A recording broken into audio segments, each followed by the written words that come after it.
Shri K. Raman Naidu ji, please. 2 minutes only, please. Yes.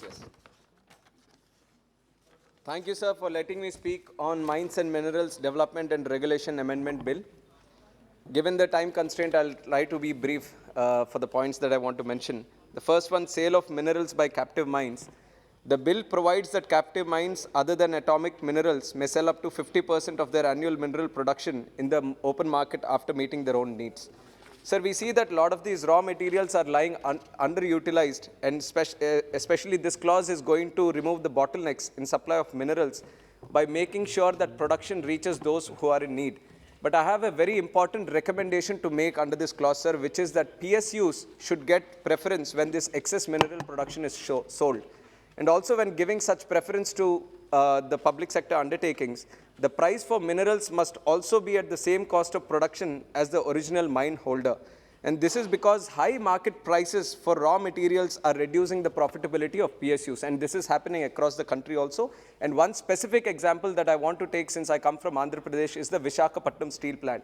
The iron ore that's being bought there is for 7,000 rupees per ton on iron ore, sir. Whereas the other plants which have captive mines is spending up to 1,500 crores, which means that the Vizag steel plant currently spends a whopping 65% on just the production cost on raw material alone. And this is very much unfair to the Vizag steel plant, sir. That is why I request that if the preference is given to the PSUs, then plants like Vizag steel plant will be competitive with other PSUs and also private. I have two other points and I'll finish, sir. So with protection for PSUs, this provision would exhaust all affordable alternatives for raw materials that Vizag steel plant could have utilized. So I would definitely want the central government to look into this. And the other one is removal of restriction on end use of minerals, sir. This will totally end the clause of having captive mines. And the reason I again mentioned Vizag steel plant is that in 2007 itself, the parliamentary committee has recommended that the VSP should have their own captive mines just like the other PSUs. And since then, this demand has been pending at the central government. Okay. Unless they want to kill the Vizag steel plant from being a PSU, there is no other reason for the government to look after it. I see that all these clauses, sir, they are advancing a hand to the private players saying that we are there for you. If there is any problem, then we are extending a hand. When you are extending such a good hand to the private players, why don't you look after the PSUs which are under you itself? Okay. So definitely the clause of ending captive mines is totally not relevant, sir. It also has to be looked after, and Vizag steel plant should be given the captive mines option also. And the last point that I want to mention is the auction by the central government. This is a place where the cooperative federal spirit also comes into place.